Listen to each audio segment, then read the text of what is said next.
Praise the lord అండి అందరికీ. యోహాను సువార్త 4వ అధ్యాయం 50వ వచనంలో యేసు, నీవు వెళ్ళుము, నీ కుమారుడు బ్రతికి ఉన్నాడని అతనితో చెప్పగా, ఆ మనుష్యుడు యేసు తనతో చెప్పిన మాట నమ్మి వెళ్ళిపోయెను.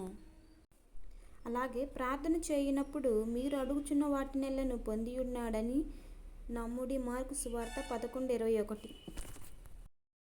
ఏదైనా విషయాన్ని ఖచ్చితంగా ప్రార్థన చేయవలసి వచ్చినప్పుడు దేవుని మీద నమ్మకం కుదిరేదాకా ప్రార్థించాలి. జవాబు ఇచ్చినందుకు దేవునికి హృదయపూర్వకంగా కృతజ్ఞతలు చెప్పగలిగేంత వరకు ప్రార్థించాలి.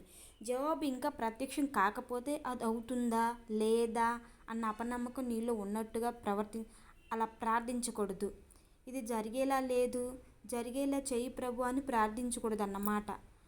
అలాంటి ప్రార్థన ఏమీ సహాయం చేయదు సరికదా, అడ్డుబండ అయి కూర్చుంటుంది.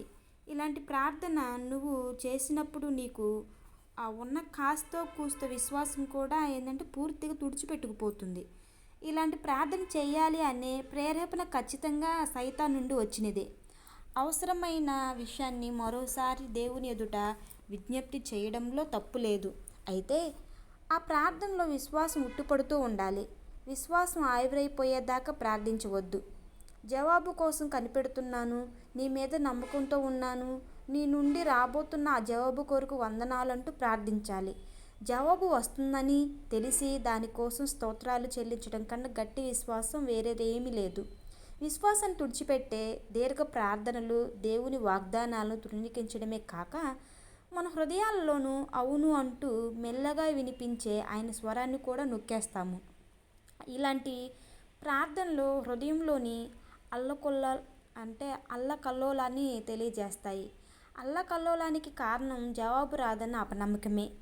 విశ్వాసం ఉన్న మనము ఆ విశ్రాంతిలో ప్రవేశించున్నాము అని హెబ్రీ పత్రిక 4వ అధ్యాయం 3వ వచనంలో ఉంటుంది. విశ్వాసాన్ని ఇంకింపజేసే ప్రార్థన ఎలా వస్తుందంటే, దేవుని వాగ్దానం గురించి పట్టించుకోకుండా మనం అడిగిన విషయం ఎంత అసాధ్యమైనదో అన్న దాని మీద మనసు లగ్నం చేసినప్పుడు వస్తుంది.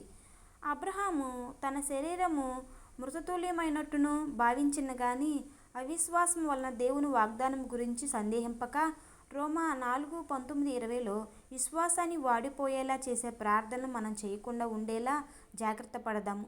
విశ్వాసం అనేది ఒక ఆలోచన కాదు, ఒక దృశ్యం కాదు, ఒక వివేచన కూడా కాదు. దేవుని మాటను ఉన్నది ఉన్నట్టుగా నమ్మడమే విశ్వాసము.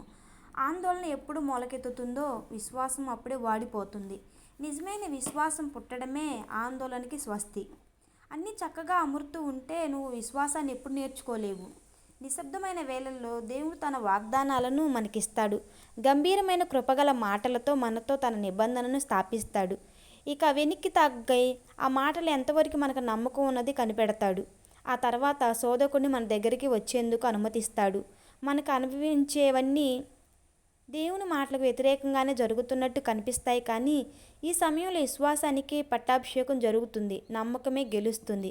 ఇప్పుడైతే మనం చెలరేగే తుఫాన్లో మన సాటి వాళ్ళంతా భయంతో వణికిపోతున్న వేళ జయోత్సవం కేకపెట్టాలి.